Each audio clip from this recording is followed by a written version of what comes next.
कैसे पढ़ रहे हो? बायो सर वो ही मतलब मैम ही पढ़ाती हैं। ऑफलाइन मतलब वो ऑनलाइन ऑनलाइन। अच्छा अच्छा अच्छा, चलो फिर बाद में हम बात करेंगे फोन पे अलग से। जी जी जी ठीक है। जी तो जी जी सर। अपना जो टॉपिक चल रहा था दैट वाज सरफेस केमिस्ट्री में कोलाइडल चल रहा था ना। तो कोलाइडल को हम लोग अभी यहाँ पर ब्रेक कर रहे हैं, कोलाइडल को हम लोग अभी यहाँ ब्रेक कर रहे हैं वो, क्योंकि उनके साथ हम लोग कोलाइडल पढ़ेंगे। जब उनको भी मुझे पढ़ाना पड़ेगा कोलाइडल तो उनके साथ पढ़ लेंगे। वो हम ये मान के चले कि सैटरडे या संडे में एक एक्स्ट्रा क्लास रख के जो हमारा कोलाइडल बीच में छूटा है उसको हम कंप्लीट कर लेंगे। तो हम लोग यहाँ पर वो class as it is content provide करेंगे जो कंटेंट एज इट इज हमने ऑफलाइन में दिया था। ठीक है, सेम कंटेंट वही रखेंगे, उतना ही रखेंगे जितना हम पढ़ाया था। तो आज क्लास में हम लोगों ने नया चैप्टर स्टार्ट किया है, इलेक्ट्रोकेमिस्ट्री। ठीक है, इंटरेस्टिंग चैप्टर है। जैसे केमिकल काइनेटिक्स है, जैसे सोल्यूशन है, वैसे इलेक्ट्रोकेमिस्ट्री भी इंटरेस्टिंग चैप्टर है। क्या करना है कि भाई इलेक्ट्रिकल एनर्जी और केमिकल एनर्जी का आपस में कन्वर्जन समझना है। कि कभी हम लोग केमिकल एनर्जी को इलेक्ट्रिकल एनर्जी में कन्वर्ट करेंगे, कभी हम लोग इलेक्ट्रिकल एनर्जी को केमिकल एनर्जी में, तो कभी केमिकल एनर्जी को इलेक्ट्रिकल एनर्जी में कन्वर्ट करेंगे। बस इतना ही सीखना है और इसके पीछे क्या प्रिंसिपल्स हैं, क्या रिएक्शंस होती है, ये सारी बात हम लोग करेंगे। ठीक है। तो जैसे हम लोग घरों में बैटरी यूज करते हैं, इन्वर्टर की बैटरी, तो लाइट चली गई तो वो बैटरी से हमें इलेक्ट्रिकल एनर्जी मिलने लगती है। और जितनी देर लाइट आती रहती है तो वो इलेक्ट्रिकल एनर्जी कंज्यूम करके केमिकल एनर्जी में कन्वर्ट स्टोर होती रहती है। ठीक है, energy can neither be created nor be destroy. इसके अलावा कोरोजन भी हमें इस चैप्टर में थोड़ा पढ़ना था। ये सारी बेसिक बातें इस चैप्टर में करनी है। ठीक है। तो सबसे पहले आज की क्लास में हम लोगों ने इससे रिलेटेड जो बेसिक्स हैं जिनका चैप्टर के अंदर यूज होने वाला है, हमने उनको समझा था। एक्चुअली क्या है, हम लोग अपनी जो पढ़ाई कर रहे हैं, हम ये मान के चल रहे हैं कि आप लोगों ने 11th में भी उतना अच्छा नहीं पढ़ा है। तो जो 11th के टॉपिक है उनको भी साथ में लेते हुए चलेंगे। तो सबसे पहला जो टर्म यहाँ पर यूज होगा इलेक्ट्रोकेमिस्ट्री में, वो यूज होगा इलेक्ट्रोलाइट। कि इलेक्ट्रोलाइट क्या होता है।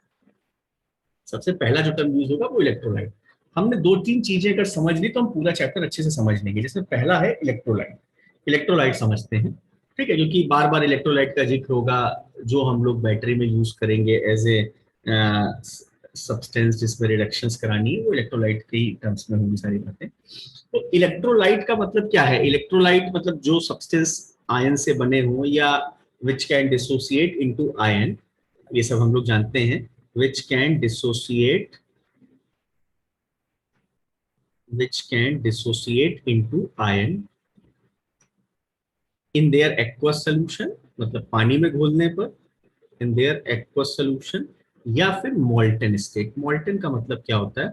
molten का मतलब होता है जब हम उसको हीट करके मेल्ट करते हैं तो उसको molten state बोलते हैं।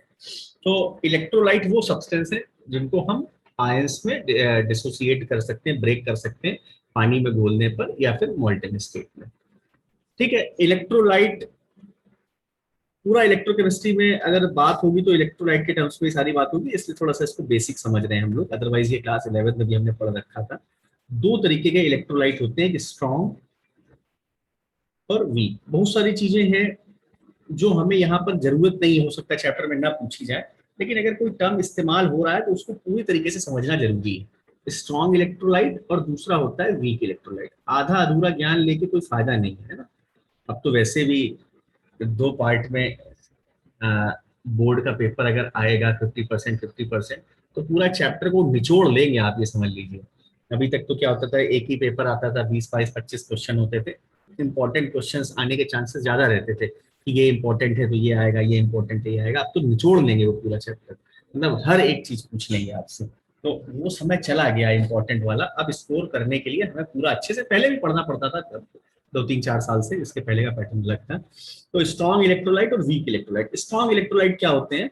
विच कंप्लीटली डिसोसिएट इनटू आयन। विच कंप्लीटली डिसोसिएट इनटू आयन, तो कंप्लीटली टूट जाए, 100% टूट जाए, अनआयनाइज्ड स्टेट पे बिल्कुल ना बचे, वो स्ट्रॉन्ग इलेक्ट्रोलाइट होते हैं। 100% डिसोसिएशन हो जाए। ठीक है, इसमें आता है, एक आता है स्ट्रॉन्ग एसिड, एक आता है स्ट्रॉन्ग एसिड। क्लास 10th में आप लोगों ने स्ट्रॉन्ग एसिड पढ़ रखा है। स्ट्रॉन्ग एसिड वो है जो भाई एसिड क्या है, जो H+ आयन देते हैं। स्ट्रॉन्ग एसिड क्या है? जो 100% H प्लस आयन में ब्रेक हो जाते हैं, है ना, वो स्ट्रॉन्ग एसिड है जो completely H plus ion release कर दें। जैसे HCl हो गया, है ना, HCl है, और H2SO4 है, HNO3 है, ये सब स्ट्रॉन्ग एसिड है। दूसरे आते हैं स्ट्रॉन्ग बेस। दूसरे आते हैं स्ट्रॉन्ग बेस जो 100% OH माइनस रिलीज कर दे, वो स्ट्रॉन्ग बेस है। जैसे NaOH, KOH, एटसेट्रा एटसेट्रा। और तीसरे आते हैं सॉल्ट। तीसरे होते हैं सॉल्ट। अब सॉल्ट के बारे में जब हम पढ़ा रहे थे तो इस पर थोड़ा डिस्कशन हुआ था कि सॉल्ट क्या होते हैं, जरा सॉल्ट को अलग से पढ़ लिया जाए, है ना। हमने कहा कोई भी टर्म इस्तेमाल होगा तो उसको अलग से पढ़ा जाएगा, भले उसकी जरूरत उस जगह पे है या नहीं। तो सॉल्ट क्या होता है? 10th में हमको पढ़ाया जाता था, substance which is form by the reaction between acid and base. जो एसिड और बेस की रिएक्शन से मिलते हैं उन्हें हम सॉल्ट बोलते हैं। जो एसिड और बेस की रिएक्शन से बन, सॉल्ट पे डिस्कशन, मतलब सॉल्ट क्या होते हैं? जो एसिड और बेस के साथ रिएक्शन से बनते हैं उन्हें सॉल्ट बोलते हैं। अब सॉल्ट भी चार तरीके के होते हैं, ठीक है, सॉल्ट भी चार तरीके के होते हैं। देखिए, एसिड दो तरीके के और बेस दो तरीके के, तो सॉल्ट भी चार तरीके के होते हैं। इन पे भी डिस्कशन कर लेते हैं, थोड़ा सा आपको नॉलेज दे देते हैं। सारी बातें 11th की हैं, लेकिन हम ये मान के चल रहे हैं कि मे भी शायद आपने 11th में कुछ ना पढ़ा हो, तो वो बता दे रहे हैं। एक सॉल्ट वो होते हैं जो स्ट्रॉन्ग एसिड और स्ट्रॉन्ग बेस से मिलकर बनते हैं। एक सॉल्ट वो होते हैं जो स्ट्रॉन्ग एसिड और वीक बेस से मिलकर बनते हैं। एक सॉल्ट वो होते हैं जो वीक एसिड और स्ट्रॉन्ग बेस से मिलकर बनते हैं। और चौथे सॉल्ट वो हो गए जो वीक एसिड और वीक बेस से मिलकर बनता है। तो we have total 4 category of salt. अब इनमें डिस्कशन क्या हुआ था मैं बताता हूं। एक टॉपिक क्लास 11 में रहता है बड़ा इंपॉर्टेंट, सॉल्ट हाइड्रोलिसिस।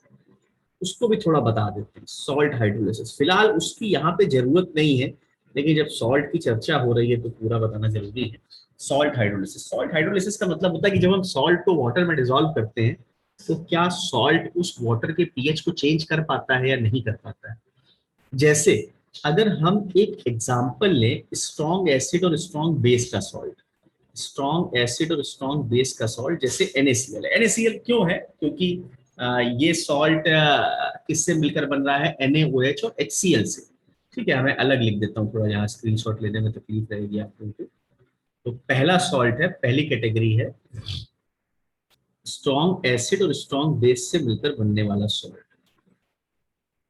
देखिए, हम पीएच को उतना हुआ ना मान के चलें कि पीएच चेंज करेगा या नहीं चेंज करेगा, हमें पता कैसे चलेगा? पीएच चेंज करने पर, मतलब अगर कोई सोल्यूशन एसिडिक है या कोई सोल्यूशन बेसिक है तो इजीली हम अपने घर पे भी उसको पता कर सकते हैं। नॉर्मली एसिड का जो टेस्ट होता है वो शार्प इन टेस्ट है, एसिड और क्षार इन टेस्ट खट्टे होते हैं। तो और बेस की पहचान होती है कि हल्दी जो होती है वो बेस के साथ रेड हो जाती है। ठीक है, कोई भी सोल्यूशन अगर बेसिक है और उसमें अगर आप हल्दी डाल दें तो हल्दी रेड हो जाएगी। जैसे चूना, टीका बनाया जाता है ना तिलक लगाने के लिए, तो हल्दी और चूना मिलाते हैं तो लाल हो जाता है। ठीक है, तो ये एक बेस की पहचान है और एसिड की पहचान है कि वो खट्टा है। अब स्ट्रॉन्ग एसिड और स्ट्रॉन्ग बेस से मिलकर जो सॉल्ट बन रहे हैं, जैसे मैंने बताया एक HCl स्ट्रॉन्ग एसिड है और स्ट्रॉन्ग बेस NaOH है, इससे मिलकर जो सॉल्ट बन रहा है वो NaCl है। अब NaCl को जब हम घोलते हैं, नॉर्मली सब्जी बनाने में इस्तेमाल करते हैं, तो जब हम सब्जी बनाते हैं नमक डालते हैं तो उसमें हल्दी डालते हैं तो हल्दी लाल हो जाती है, पीली रहती है, बताइए। येलो रहती है सर, हल्दी में पीली कोई रहती है। कलर तो नहीं चेंज होता है ना। इसका मतलब क्या है कि इस सॉल्ट ने वाटर को, सोल्यूशन को बेसिक नहीं किया। दूसरा, नमक डालने पर सब्जी खट्टी हो जाएगी क्या? No sir. नहीं खट्टी होती नो है, तो सर। उसके लिए अलग से खटाई डालनी पड़ती है। इसका मतलब ये जो सॉल्ट है, NaCl सॉल्ट हुए या और भी दूसरे सॉल्ट है जो स्ट्रॉन्ग एसिड और स्ट्रॉन्ग बेस के सॉल्ट हैं, they do not change, they do not change the pH, they do not change pH on dissolving in water, on dissolving in, इसका मतलब हम ये कह सकते हैं कि ये वाटर को हाइड्रोलाइज नहीं करते। ऐसे और भी सॉल्ट है, NaCl हो गया, है ना। और एग्जांपल अगर हम आपको बताएं, जैसे H2Na2SO4 हो गया। अब Na2SO4 किससे मिलकर बनेगा? NaOH और H2SO4 से मिलकर बनेगा। NaNO3, तो NaNO3 किससे मिलकर बनेगा? NaOH और HNO3 से मिलकर बनेगा। दूसरी कैटेगरी है, दूसरी कैटेगरी है, दूसरी कैटेगरी है स्ट्रॉन्ग एसिड और वीक बेस। जरा ये सब बातें जरूरी हैं, इनको समझते हैं। अगर हमने क्लास 11 में नहीं समझाया तो यार, अगर कहीं कोई चीज छूटी रही है ना क्लास 11 में, दिक्कत तो देगी, तो उसको कंप्लीट कर लो, है ना। नॉलेज एक बार जब आती है ना, भले हमारे नंबर बहुत अच्छे आए, लेकिन नॉलेज जब रहती नहीं है तो एक थोड़ा टेंशन बनी रहती है। और नॉलेज अच्छी होती है, भले नंबर कम आए, तो एक जो टेंशन फ्री माइंड रहता है कि हाँ यार, जीवन में कुछ ना कुछ तो हो ही जाएगा, तो वो चीज हमें करनी है। स्ट्रॉन्ग एसिड और वीक बेस। स्ट्रॉन्ग एसिड को एग्जांपल बताइए, जैसे HCl। और कोई वीक बेस का एग्जांपल बताइए।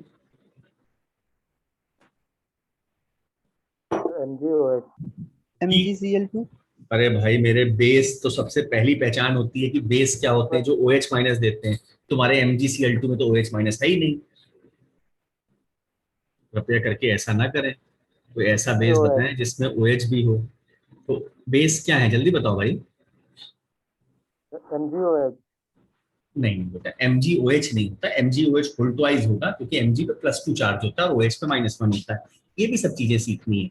Mg पे कितना चार्ज होता है? +2, क्योंकि सेकेंडरी ग्रुप का है, और OH पे -1 होता है। तो जब भी ये कंबाइन होंगे तो MgOH वोल्टवाइज बनाएंगे। ये वीक बेस है, मैं मानता हूं आपको। NaOH एक स्ट्रॉन्ग बेस है, ये स्ट्रॉन्ग बेस का एग्जाम्पल ये था ना, NaOH स्ट्रॉन्ग बेस है। या इसके अलावा MgOH वोल्टवाइज ले सकते हो, CaOH वोल्टवाइज ले सकते हो, या आप NH4OH भी ले सकते हो। NH4OH भी एक वीक बेस है, अमोनियम हाइड्रोक्साइड।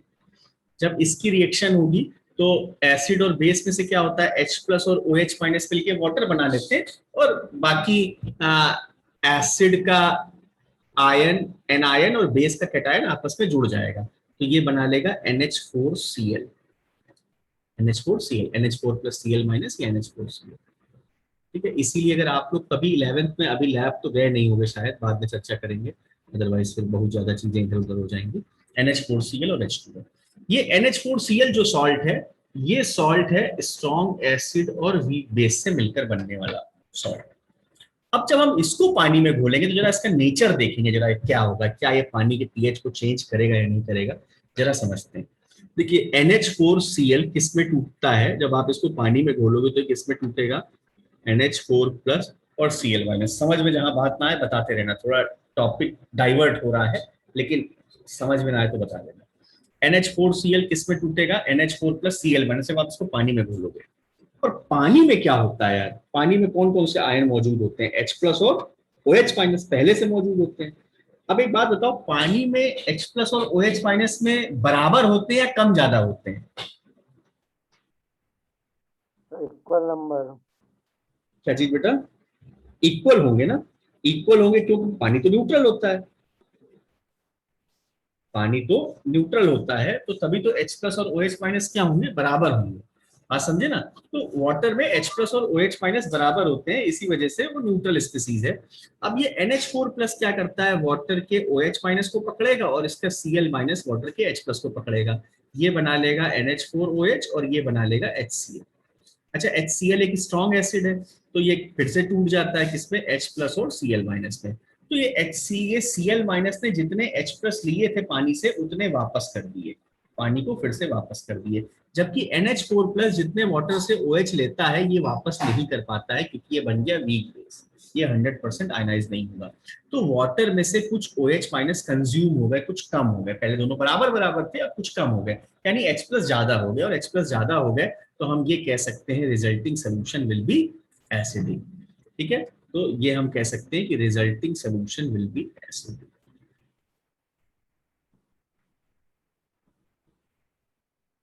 यानी आप इस बात को ध्यान रखेंगे कि जब कोई सॉल्ट जो स्ट्रॉन्ग एसिड और वीक बेस से मिलकर बन रहा होगा, वो पानी में अगर हम घोलेंगे तो पानी का पीएच कम कर देगा, मतलब उसका टेस्ट जो है वो खट्टा हो जाएगा। NH4Cl, ठीक है। NH4Cl नॉर्मली इसका जब आप इसको टेस्ट करते हो, जैसे नमक को आप टेस्ट करते हो तो ये खारा होता है, NH4Cl नहीं मिला होगा आपको इस्तेमाल करने को, लेकिन इसका टेस्ट जो होता है शारिन टेस्ट होता है, क्योंकि ये रिजल्टिंग सोल्यूशन को एसिडिक करता है, इस ये पीएच को कम कर देता है। तीसरी कैटेगरी होती है, तीसरी कैटेगरी होती है, ये बात आप याद रखना, यानी स्ट्रॉन्ग एसिड और वीक बेस का जो सॉल्ट होगा वो हाइड्रोलाइज्ड करेगा और पीएच को कम करेगा, रिजल्टिंग सोल्यूशन एसिडिक करेगा। तीसरी कैटेगरी जो होती है वो होती है वीक एसिड और स्ट्रॉन्ग बेस से मिलकर बनने वाली कैटेगरी। तो स्ट्रॉन्ग बेस जल्दी बताइए बेटा, जैसे अभी आपने बताया NaOH, और वीक एसिड जैसे कोई कार्बोनिक एसिड, H2CO3 का नाम आपने पढ़ा है, carbonic nitric acid. Acid. Acidic acid भी ले सकते हैं, एसिडिक एसिड भी ले सकते हैं, और भी बहुत सारे एग्जाम्पल हैं। तो हम H2CO3 और NaOH के साथ रिएक्शन कराते हैं, H2CO3 और NaOH के साथ रिएक्शन कराते हैं। तो यहाँ से OH माइनस और H2CO3 का एक H प्लस है, तो दो H प्लस, पहले स्टेप में एक ही H प्लस निकलेगा, तो एक H प्लस और एक OH माइनस मिलकर H2O बना लेगा, और Na एक H प्लस की जगह क्या आ जाएगा, Na प्लस आ जाएगा, तो ये बन जाएगा NaHCO3। तो NaHCO3 को जानते हो ना, बहुत इंपॉर्टेंट कंपाउंड है, इसको बेकिंग सोडा बोलते हैं, ठीक है, baking soda, sodium hydrogen carbonate. समझ में आई बात? ये एक सॉल्ट है, किसका सॉल्ट है, ये एक वीक एसिड और स्ट्रॉन्ग बेस से मिला हुआ सॉल्ट है। और आप इसकी जब भी एप्लीकेशन की बात करते हैं तो आपको पता होगा इसका इस्तेमाल एज ए एंटासिड होता है। जब कभी पेट में एसिडिटी बनती है तो पेट की एसिडिटी को न्यूट्रलाइज करने के लिए मैंने HCO3 यूज करते हैं। या कभी दूध हमारा खट्टा होने लगता है, फटने लगता है, कब खट्टा होता है, जब उसमें लैक्टिक एसिड का अमाउंट बढ़ जाता है, तो उसको थोड़ा सा संतुलित करने के लिए, मेंटेन करने के लिए कि थोड़ा लंबा चल जाए, 2-4 घंटे और चल जाए, थोड़ा उसमें सोडा मिला देते हैं घर में। सोडा यही होता है NaHCO3। इसका मतलब पता है कि इसका सोल्यूशन कैसा है, बेसिक है, यानी इसका सोल्यूशन बेसिक होगा। समझ गए ना? तो वीक एसिड और स्ट्रॉन्ग बेस से जो सोल्यूशन जो बनेगा, उस सॉल्ट को अगर हम पानी में घोलेंगे तो वो पीएच को बढ़ा देगा, 7 से कम कर देगा, ठीक है, सोल्यूशन विल बी बेसिक।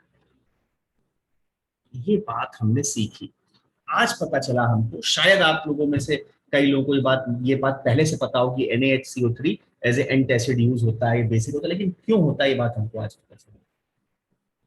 ठीक है, क्यों होता है वो भी समझ ले, रीजन समझ ले। जैसे अभी हमने उसका रीजन बताया, NaHCO3 को जब आप पानी में घोलेंगे तो ये किस में टूटेगा, ये टूटेगा Na प्लस और HCO3 minus. Na plus water से तुरंत कहेगा लाओ भाई OH माइनस लाओ, बना लेगा NaOH, और ये पानी से H प्लस मांगेगा, दोनों बराबर बराबर थे, ये H2CO3 बना लेगा। ये स्ट्रॉन्ग बेस है तो ये पानी को तो OH माइनस वापस कर देगा, लेकिन ये H प्लस वापस नहीं कर पाएगा क्योंकि ये वीक एसिड बन गया है। ठीक है, तो ये H प्लस वापस नहीं कर पाएगा पानी को, तो H प्लस थोड़े कंज्यूम हो जाएंगे पानी में। H प्लस कंज्यूम हो गया मतलब H प्लस कम हो गया, तो रिजल्टिंग सोल्यूशन बेसिक हो जाएगा। सिमिलरली अगर हम H2CO3 देखिए जरा, H2CO3 और NaOH की रिएक्शन एक स्टेप में कराते हैं तो NaHCO3 बनता है, अभी बताया ना हमने। अगर हम फिर से इस NaHCO3 को फिर से NaOH के साथ करा दें, एक स्टेप में और करा दें, तो NaHCO3 प्लस NaOH, क्योंकि भाई अभी इसके पास एक H प्लस और है, तो ये H प्लस और ये OH माइनस मिलकर H2O बन जाएगा, तो ये बन जाएगा Na2CO3। ठीक है, तो इस पे H2CO3 के साथ दो H प्लस होते हैं, अगर एक H प्लस एक बार में जाएगा तो NaHCO3 बनाएगा, और पूरे रिप्लेस करेंगे तो Na2CO3 बनाएगा। तो वीक एसिड और स्ट्रॉन्ग बेस से जो मिलकर सॉल्ट बनता है उसका एग्जाम्पल हो गया NaHCO3, या उसका एग्जाम्पल हो गया Na2CO3। ये सब आपके बेसिक नेचर फॉर्म करेंगे सोल्यूशन में। और वीक एसिड और वीक बेस से मिलकर जो सॉल्ट बनेगा वो भी पीएच को चेंज नहीं कर पाएगा, उसका भी पीएच 7 के बराबर रहेगा। तो ये दो केस ऐसे हैं जो पीएच को चेंज नहीं करेंगे, और बीच के जो दो केस ऐसे हैं वो चेंज करेंगे, जिसमें स्ट्रॉन्ग एसिड वाला ध्यान रखना, जो स्ट्रॉन्ग एसिड है वो एसिडिक कर देगा, जो स्ट्रॉन्ग बेस है वो बेसिक कर देगा। ऐसे याद रखना आप लोग, अदरवाइज ये तो पूरी मैंने कहानी समझा दी कि होता क्यों है, बट आप ऐसे याद रखना, दोनों बराबर बराबर हैं तो न्यूट्रल रहेगा, दोनों वीक है तो न्यूट्रल रहेगा, और जिसमें स्ट्रॉन्ग एसिड है और वीक बेस है तो एसिडिक हो जाएगा, जिसमें वीक एसिड स्ट्रॉन्ग बेस है तो बेसिक हो जाएगा। ठीक है, तो कहने का मतलब हम कुछ पढ़ाने कुछ और जा रहे थे, अभी वो डिस्कशन कुछ और चला गया, ये हमें बात समझ में आ गई और हमें पता होना चाहिए। आप लोग जल्दी से इतना स्क्रीनशॉट ले लें कृपया करके, नोट्स वगैरह बनाते रहिएगा, आप लोग स्क्रीनशॉट ले लीजिए यहाँ पर, तो चीजें थोड़ी जल्दी हो जाएंगी। जैसे ऑफलाइन क्लास में थोड़ा नोट करने का टाइम दिया जाता है, तो वो जो वहां पर 1 घंटे में समय में होता है वो शायद यहाँ पर 45 मिनट में हो जाए।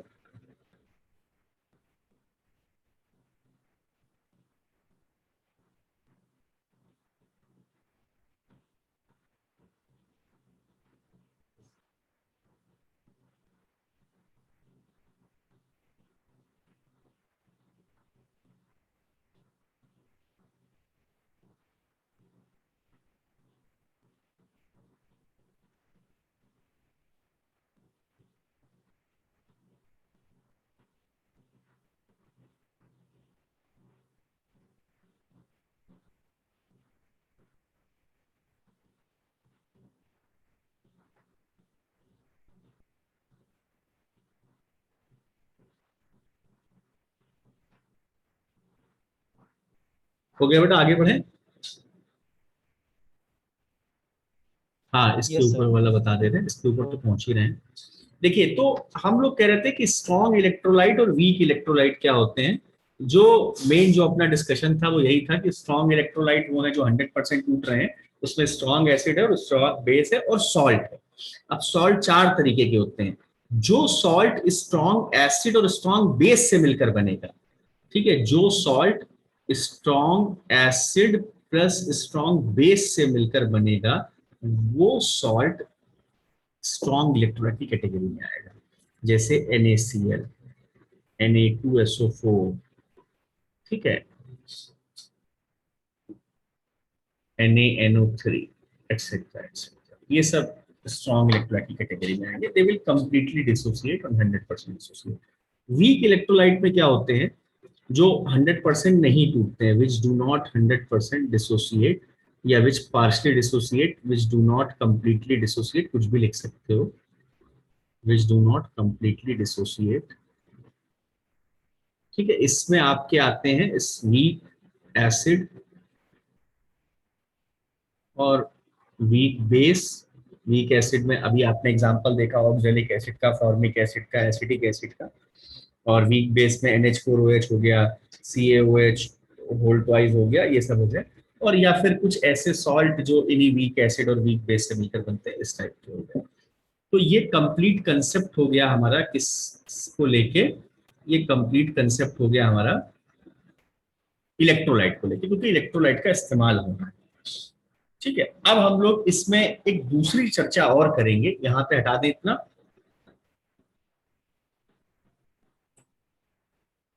ये हटा दें।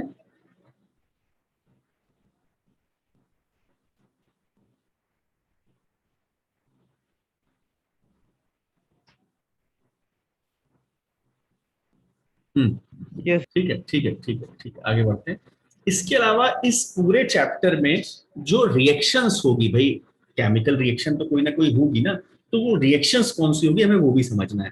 तो क्लास 10th में हमने रिएक्शन समझी थी कौन कौन सी होगी, उसमें इस चैप्टर में जो हमें रिएक्शन मतलब काम आएगी, हमें जो समझना है वो समझना है, यहाँ जो रिएक्शन होगी वो होगी redox reaction.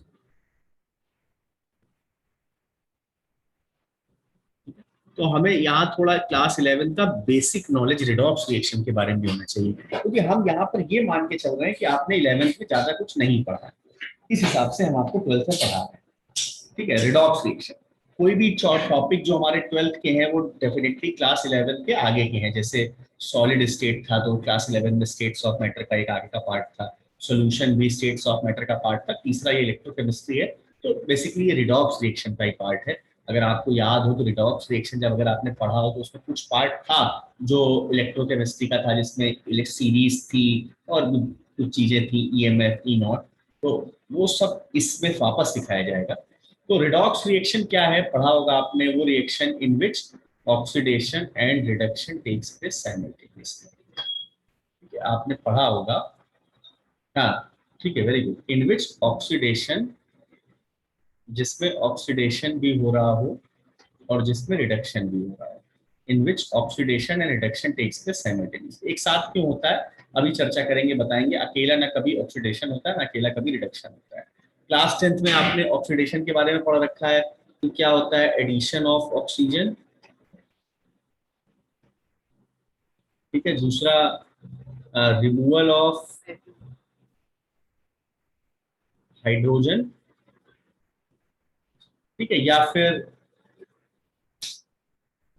Gain of electron, sorry release of electron,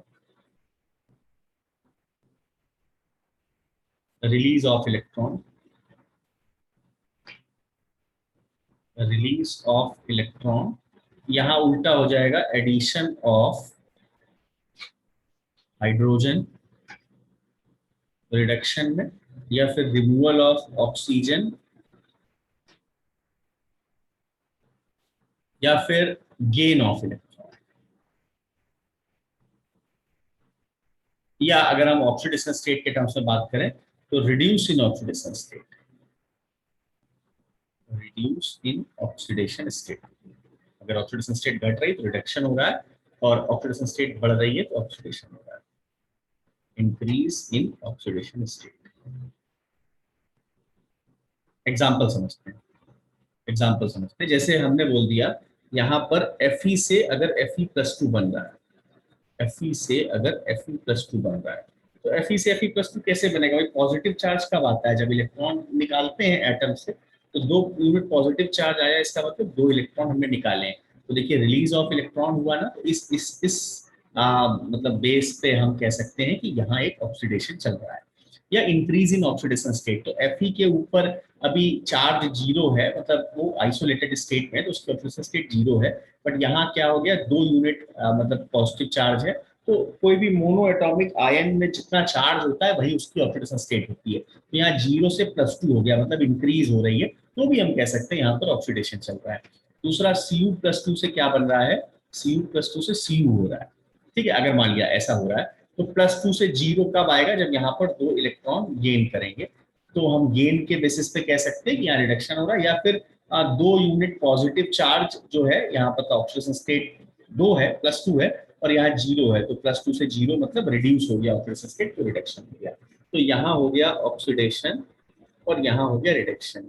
अब देखिए कोई अकेला ऑक्सीडेशन या कोई अकेला रिडक्शन इसलिए नहीं होता, क्योंकि अगर मान लीजिए यहाँ रिडक्शन चल रहा है, इसका मतलब इसको 2 इलेक्ट्रॉन की जरूरत है। तो इलेक्ट्रॉन कभी फ्री स्टेट में नहीं मिलते, ना कभी हवा में होते हैं, ना कभी बॉटल में मार्केट में बिक रहे होते हैं कि गए 5 रुपए का इलेक्ट्रॉन खरीद रहा है, ऐसा नहीं होता ना।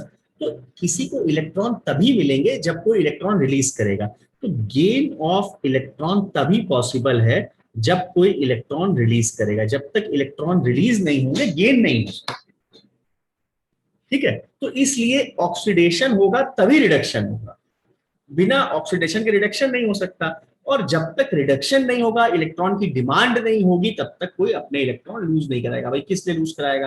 कौन उसकी जिम्मेदारी लेगा? कहाँ जाएगा? तो वो कहेगा छोड़ो यार, क्या करना लूज करा के, इससे सही कि अपने ही पास रखा है, ठीक है। जब तक कोई उसको गेन करने वाला नहीं होगा, कोई एलिमेंट अपना इलेक्ट्रॉन लूज नहीं कराएगा। तो ऑक्सीडेशन रिडक्शन एक साथ होगा।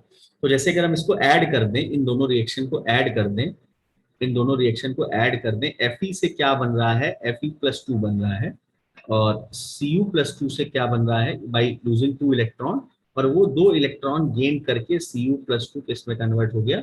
Cu में कन्वर्ट हो गया।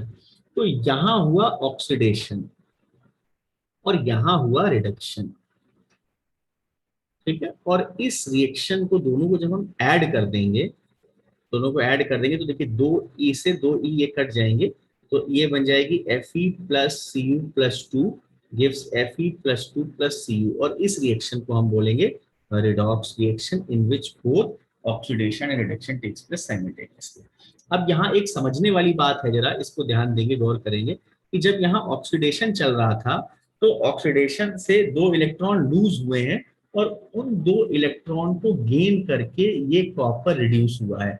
तो इसका जो रिडक्शन है, Cu+2 का रिडक्शन, सिर्फ इसी वजह से हो पाया क्योंकि Fe ने अपने 2 इलेक्ट्रॉन लूज किए। अगर Fe अपने 2 इलेक्ट्रॉन लूज नहीं करता तो Cu+2 रिड्यूस नहीं हो पाता, यानी Cu+2 को रिड्यूस कराने की जिम्मेदारी Fe की है। इस वजह से Fe को हम रिड्यूसिंग एजेंट भी बोलेंगे। इसीलिए कहा जाता है metal are the good reducing agent. क्यों गुड रिड्यूसिंग एजेंट? क्योंकि metal has tendency to lose electron. Metal की एक डेफिनेशन ये भी होती है, मेटल की एक डेफिनेशन ये भी होती है कि metal has tendency to lose electron. और अगर मेटल की टेंडेंसी इलेक्ट्रॉन लूज करने की है, तो उनके इलेक्ट्रॉन को गेन करके कोई रिड्यूस होगा। इस वजह से मेटल अच्छे रिड्यूसिंग एजेंट होते हैं, क्योंकि metal has tendency to lose electron. इसका मतलब मेटल की टेंडेंसी अपने आप को ऑक्सीडाइज करने की है, और मेटल की टेंडेंसी अगर अपने आप को ऑक्सीडाइज करने की है तो वो रिड्यूसिंग एजेंट होगी। दूसरा, यहाँ रिडक्शन अगर हो रहा है तो रिडक्शन सिर्फ इसी वजह से संभव हुआ है क्योंकि ये इसने डिमांड की होगी, यानी ऊपर Fe को ऑक्सीडाइज कराने का काम इस कॉपर Cu+2 की वजह से ही हुआ। तो इसलिए हम इस Cu+2 को ऑक्सीडाइजिंग एजेंट भी कहेंगे। तो हम याद रखेंगे आज के बाद, ऑक्सीडाइजिंग एजेंट वो होते हैं जो खुद को रिड्यूस करते हैं। रिड्यूसिंग एजेंट होते हैं जो खुद को ऑक्सीडाइज करते हैं, दूसरे को रिड्यूस करके, वो रिड्यूसिंग एजेंट है। रिड्यूसिंग एजेंट का मतलब है टू रिड्यूस अदर, और दूसरे को कैसे रिड्यूस करेंगे, जब अपना इलेक्ट्रॉन लूज करेंगे तो उनका इलेक्ट्रॉन को लेके कोई दूसरा रिड्यूस हो जाएगा। ठीक है, तो oxidising agent are those which reduce itself and oxidize other, and reducing agent are those which oxidize itself and reduces other। ठीक है, अब जैसे एक एग्जांपल हम ले रहे हैं, अगर हम आपसे कह दें कि MnO4- से Mn+2 बन रहा है, तो ये कौन सा है, ये ऑक्सीडेशन है कि रिडक्शन है, जरा इस चीज को समझते हैं। ठीक है, वैसे तो दोनों एक चीजें साथ में होती हैं, लेकिन अगर हम केवल आधा रिएक्शन लिख रहे हैं, वैसे तो एक साथ में दोनों चीजें होती है, लेकिन अगर हम केवल आधी रिएक्शन लिख रहे हैं तो MnO4- से अगर Mn+2 बन रहा है तो इसमें क्या हो रहा है, जरा आप थोड़ा सा ट्राई कर सकते हैं, क्या हो रहा है, ऑक्सीडेशन हो रहा है कि रिडक्शन हो रहा है।